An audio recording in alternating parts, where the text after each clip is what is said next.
Ok. Bienvenue à tous.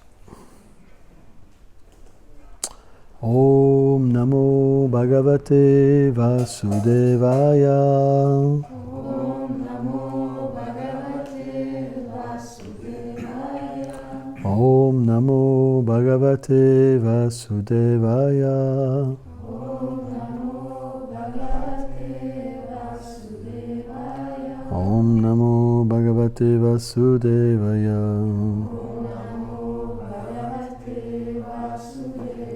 C'est normal que celle-là ne marche pas, caméra? Parce que c'est pas la même chaîne.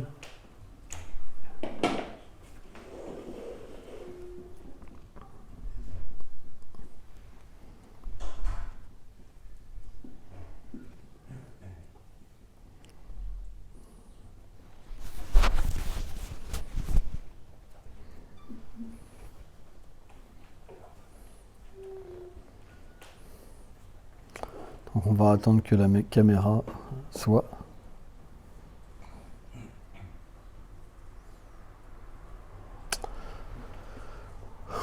Donc nous allons lire un verset du Srimad Bhagavatam, premier chant, 10e chapitre, versets 11 et 12.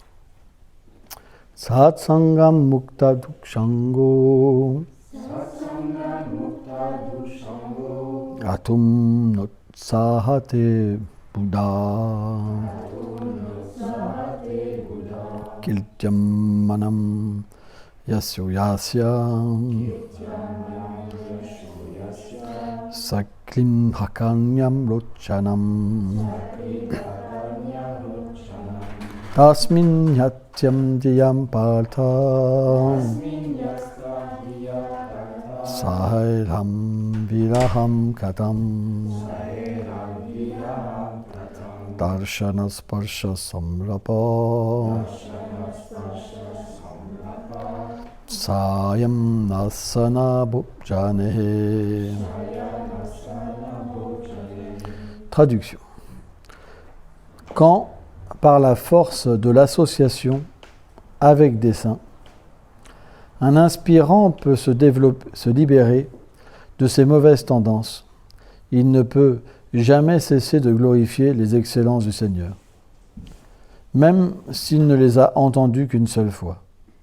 Comment alors les Pandavas, qui constamment voyaient Shri Krishna, le touchaient, conversaient, s'asseyaient et dormaient avec lui, pouvaient supporter d'être séparés de lui?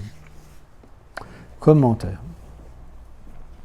Srila Vishwanath Chakravarti Thakur dit: comment les Pandavas, pleinement absorbés en Krishna, en le voyant directement, en le touchant, pouvaient-ils tolérer la séparation avec le Seigneur?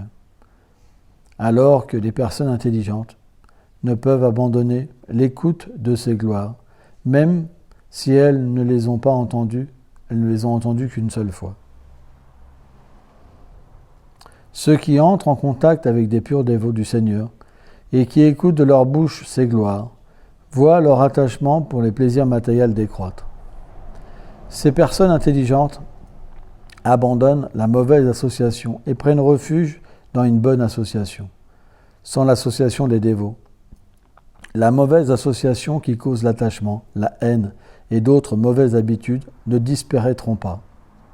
Et sans la disparition de mauvaises qualités, une personne ne pourra devenir fermement attachée aux qualités agréables du Seigneur.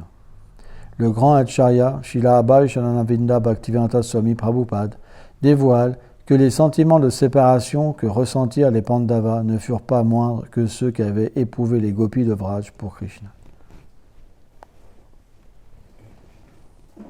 Jai Srila Prabhupada Jai.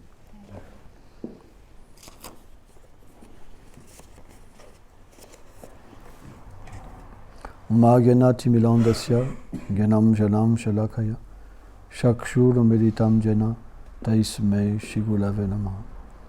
Namam Vishnu Padaya Krishna Pestaya Bhutale Shrimate Bhaktivedanta Swaminiti Namine Namaste Sarasvati Devi Kauravani Plachanine Nilveshesha Sunyavadi Prachatjadeshatarine.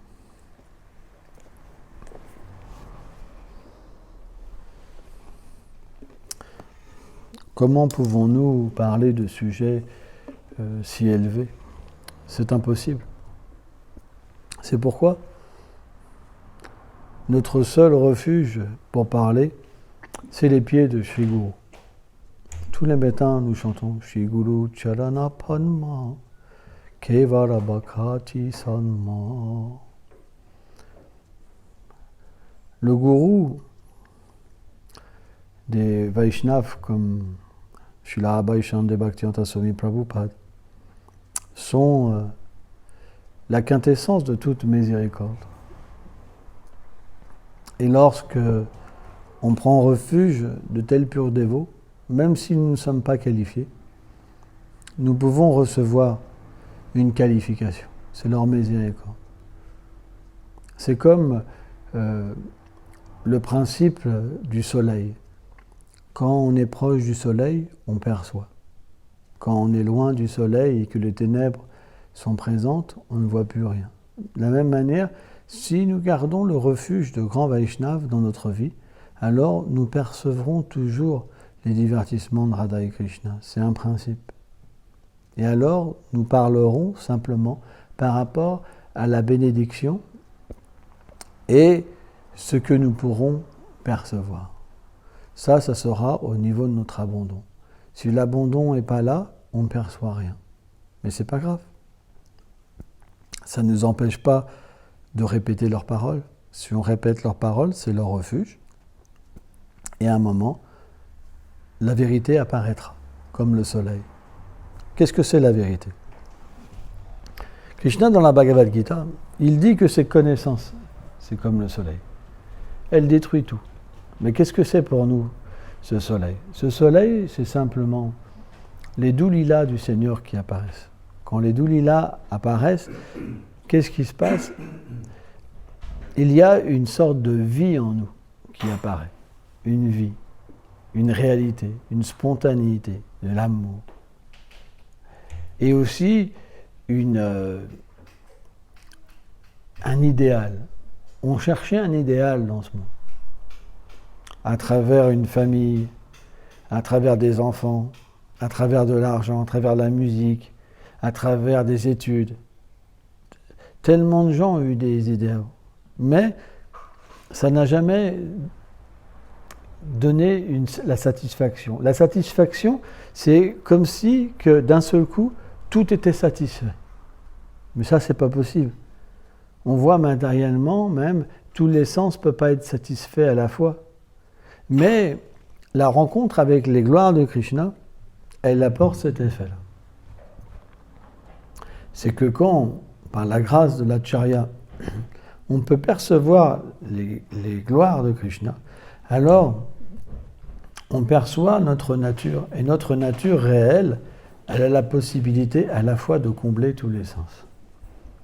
On voit, quand Srimati Radharani, par exemple, elle est dans ce sentiment de vouloir rencontrer Krishna. Alors, Lalita, Vishaka, différentes gopis, elles parlent des gloires de Krishna. Et elles permettent à Radharani, avec tous ses sens, de goûter Krishna. Tout est possible. Avec le contact spirituel, la miséricorde de l'Acharya, les sens spirituels peuvent être éveillés. Et quand les sens spirituels peuvent être éveillés, il n'y a pas de question de séparation. Mais il y a une question d'union avec Krishna. Et lorsqu'il y a l'union, on peut goûter Krishna. Véritablement. Parce que les gloires de Krishna et lui-même ne sont pas différents. C'est pour ça que Radharani, dans ces moments-là, quand elle doit rencontrer Krishna, alors ses amis l'aident à préparer cette rencontre. En fait, cette rencontre, elle se fait déjà avec ses gloires. C'est quelque chose qui est mystérieux pour des matérialistes. Parce que pour un matérialiste, Sridhar Maharaj expliquait que c'est la matière qui est plus présente, perceptible. Mais, d'un point de vue spirituel, à travers le son, tout est présent. C'est pourquoi, dans cet âge de Kali, tout particulièrement, la manière de rencontrer Krishna, c'est à travers le son. Et c'est effectif dans le monde transcendantal. Dans le monde transcendantal, c'est expliqué que Radharani, elle entre en contact avec Krishna à travers le son. En fait, Krishna est présent dans son cœur, Krishna est présent dans la forêt, Krishna est présent partout. Mais elle entre aussi en contact avec Krishna à travers son nom. Hein? Et la vie de Chaitanya Mahaprabhu est vraiment merveilleuse. C'est vraiment extraordinaire la vie de Chaitanya Mahaprabhu. Vous savez que Mahaprabhu, avant de prendre sannyas, il a rêvé d'un grand sannyasi, Keshava Bharati. Il a rêvé d'un sannyasi merveilleux, effulgent, qui lui chantait le mantra sannyas dans l'oreille. Vous vous rendez compte? C'est incroyable. Et là, en fait, quand il s'est éveillé, il avait l'intention de prendre sannyas. Et il a commencé à en parler. Et là, c'est devenu véritablement comme si à Navadvip, le soleil s'était couché. Ça a commencé à prendre tous les habitants de Navadvip. La nouvelle a commencé à se répandre comme une destruction. Waouh! Et ils sont tous venus prêcher Mahaprabhu. Tous, ils ont fait un chantage pas possible à Prabhu. Mersachi, Vishnu Priya. Mersachi, elle a dit à Chaitanya Mahaprabhu, à Nimai, tu es ma vie, Nimai, tu es mon enfant. Tu es tout pour moi. Je ne peux pas vivre sans toi. Qu'est-ce que je vais devenir? Tout le monde dit que je suis fortuné, et maintenant ils vont dire que je suis infortuné. Ils ne pourront même plus me regarder parce que je serai l'infortune personnifiée. Alors on pourrait se dire, Mersachi, est-ce qu'elle parle à un niveau intéressé? Non, c'est une astuce. Si mon fils sait que tout le monde va me critiquer et me rejeter, il ne va pas prendre sannyas. C'est des subterfuges pour retenir Mahaprabhu. Et là, Mahaprabhu, il l'a prêché naturellement. Il lui a raconté l'histoire de Dhruva Maharaj, par exemple. Comment la mère de Dhruva Maharaj avait aidé son fils à atteindre le but. Mais il lui a dit, mère, notre vrai père, notre vraie mère, notre vrai fils, notre vrai tout, c'est Krishna. Tout est une illusion en ce moment. La vraie fortune, c'est Krishna. On devrait chercher que Krishna. Mais c'était pas facile de pacifier Mersachi. Et il a dit, et ton épouse, comment tu peux faire ça? Comment tu peux quitter ta jeune épouse? Et Vishnu Priya, elle avait entendu aussi, naturellement, parce que... Et elle lui a dit, c'est vrai, tu vas prendre sannyas? Et Mahaprabhu, il a dit, mais qui t'a dit ça? Je ne vais pas prendre sannyas. Qui t'a dit ça? Elle me dit, tu me mens. C'est ça. En fait, tu veux me faire croire que tu vas prendre sannyas. Mais tu sais, si c'est moi le problème, je suis prêt à prendre du poison, mais tu ne peux pas laisser ta mère tout seul, tous tes amis. Tout le monde vit que pour toi. Tu es le souffle de leur vie. Ils n'ont rien d'autre que toi. Ils vont tous mourir. Est-ce que tu comprends ça? Et Mahaprabhu a continué, mais non, je ne vais pas prendre sannyas. Donc il a pris Vishnu Priya sur ses genoux et il l'a pacifiée. Mais elle savait dans son cœur. Tous les dévots ressentaient que Mahaprabhu allait partir. Tous. C'était extrêmement difficile. Mais, et même, c'est expliqué que Chaitanya Mahaprabhu, il a même fait voir sa forme à 4 bras de Vishnu à Vishnu Priya. Il s'est manifesté en tant que Vishnu devant elle. Pour lui faire voir, je suis le Seigneur suprême. Elle lui a dit, d'accord, tu es libre d'aller où tu veux. Tu es le Seigneur suprême. Mais pour moi, tu es mon refuge, tu es mon mari. Donc si tu t'en vas, je n'ai plus rien. C'est juste la mort. Hein? Mahaprabhu avait allumé un feu dans le cœur de ce dévot. Et Mahaprabhu lui a donné la bénédiction comme il a donné la bénédiction à Sachimata, qu'il serait toujours avec eux. Et là, le lendemain, qui est venu à Navadvip? Keshava Bharati. Et Keshava Bharati, c'était un Mahabhagavat. Et quand Mahaprabhu l'a vu, il était tellement heureux. Quand il l'a vu, il a vu ce grand sannyasi au grand renom, il était tellement impressionné. Tellement... Ouais. Et malheureusement...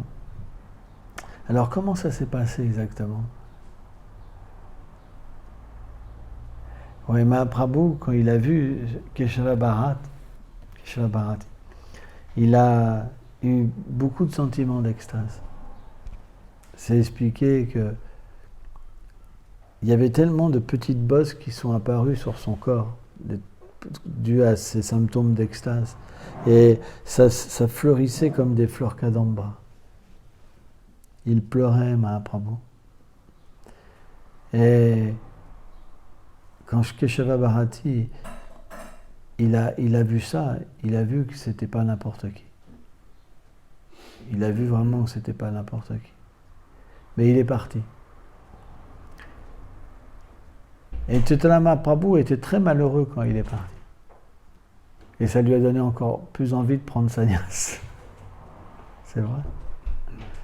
Alors il a été à Katwa. Il est parti à Katwa. Et là, tous les dévots, ils ont fait un plan. Ils se disaient, on va le capturer, on va le ramener à Navadvip, on va l'empêcher de prendre sannyas. Et finalement, Nitai, ils ont été avec certains dévots à l'endroit où le Seigneur allait rencontrer Keshava Bharati. Et quand le Seigneur a rencontré son gourou, sannyas gourou, il lui a fait part de son désir de prendre sannyas. Et Keshava Bharati, il s'est dit, ouh là là, j'ai dit, mais tu es tout jeune, tu es tellement beau. Mais Mahaprabhu était tellement beau. Et c'est expliqué que Tatimata, Vishnupriya, en fait, les pieds du Seigneur étaient tellement tendres que même Vishnupriya, elle avait peur de les prendre dans ses pieds, tellement qu'ils étaient doux, ses pieds, dans ses mains. Ils avaient même peur de faire du mal aux pieds de Mahaprabhu. Tellement, Mahaprabhu, il a des pieds, même un bébé, c'est rien à côté. Et ils étaient dans l'état d'esprit, vraiment, des habitants de Vraj qui pensent à Krishna quand Krishna va dans la forêt. Il dit, mais comment tu vas pouvoir prendre sannyas, toi qui as des pieds si doux, un corps si doux? Tu vas devoir marcher sous le soleil, être sous la pluie. C'était extrêmement difficile. Mersaji, elle a même été jusqu'à dire, écoute mon fils, moi aussi je vais prendre sannyas aussi. Je vais me raser la tête je vais m'habiller en rouge et je vais mettre des boucles d'oreilles et je vais devenir une yogini, comme ça je te suivrai partout. Elle a dit ça, Mersaji. Et là, Mahaprabhu, il s'est quand même inquiété, pour sa mère. Donc, Keshava Bharati, quand il a vu la beauté du Seigneur et les symptômes d'extase du Seigneur, il s'est dit, c'est pas un être ordinaire. Il s'est dit, c'est Prahlad ou Dhruva. Et après, il s'est dit, c'est le Seigneur suprême. Comment je pourrais, moi, initier le Seigneur suprême? Donc, il a fait un subterfuge. Il a dit à Mahaprabhu, écoute, je veux bien te donner sannyas, mais avant, il faut que tu aies la permission de ta mère, de ta femme et de tous tes amis. Et après, tu reviens, je te donnerai sannyas. Mais son plan, c'est qu'il voulait se faire la malle, il voulait s'en aller, pendant que Mahaprabhu était là pour pas prendre le risque. Tu vois. Et là, le Seigneur qui est présent, il a réalisé ça. Donc, qu'est-ce qu'il a fait? Il a dit, oh Gurudev, j'ai fait un rêve cette nuit, il y a un brahmana extraordinaire qui m'a donné un sannyas. Est-ce que vous connaissez ça? Il lui a chanté le sannyas mantra dans l'oreille, il a initié en fait Keshava Bharati. Et là, Keshava Bharati, il a réalisé qu'il s'était fait initier. Donc du coup, il était un disciple. Et il ne pouvait plus, ne pas accepter les instructions de Mahaprabhu. Il s'est fait avoir comme ça. Vous vous rendez compte? Et donc, du coup, il a accepté de donner sannyas. Pourtant, avant, il avait donné des arguments. Il lui avait dit, mais tu ne peux pas prendre sannyas, tu es trop jeune. À cet âge-là, on ne peut pas maîtriser ses sens. On maîtrise ses sens à partir de 50 ans, parce qu'à 50 ans, les sens sont moins forts. Et une personne atteint la sagesse. Mais avant, c'est très dangereux de prendre sannyas. Mais là, du coup, il est arrivé que le Seigneur lui-même l'avait initié et qu'il ne pouvait plus donc s'échapper. Donc il a initié Mahaprabhu. Et donc il devait, avant l'initiation, faire différents rites comme se raser la tête, etc. etc. Mais le Seigneur avait des cheveux tellement beaux, il était tellement beau, que tous les habitants de Katwa, tous les habitants, c'était des millions. En fait, parfois, Chitanya Bhagavat explique qu'il y a des millions de personnes qui suivaient le Seigneur. Des millions, hein. C'est pas des milliers, des millions. Parce que dès que les gens le voyaient, ils étaient fascinés. C'est Krishna. Donc ils oubliaient tout et ils le suivaient. Et c'est expliqué que parfois le Seigneur est obligé de disparaître et réapparaître à des endroits. Et les gens, ils devenaient fous. Il y a des millions de personnes qui couraient, en fait, ils cassaient tout, ils dépouillaient tout. Ça, ouais, c'était la catastrophe. Les champs étaient dévastés, tout était dévasté. Dès qu'ils savaient où était, en fait, le Seigneur, ils couraient comme des fous, quoi. Et dès qu'ils retrouvaient le Seigneur, alors le Seigneur, parfois, il chantait le nom de Hari en levant les bras, et tu avais des millions de personnes qui... ça transperçait l'univers. Ah ouais, c'est puissant. Et donc tous les gens étaient là, et ils pleuraient. Ils disaient, mais c'est pas possible, il est tellement beau, qu'est-ce qu'il va prendre sannyas? Et tout le monde me disait que je dit quoi. Ah ouais, ah ouais. Oh ouais, c'était pas évident, mais c'était le désir du Seigneur suprême. Donc on voit que Krishna plonge ses dévots dans de tels sentiments. À un moment, à Mère Sachi, il a dit, mais je suis venu dans l'âge d'avant en tant que Krishna et tu étais ma mère. J'avais le teint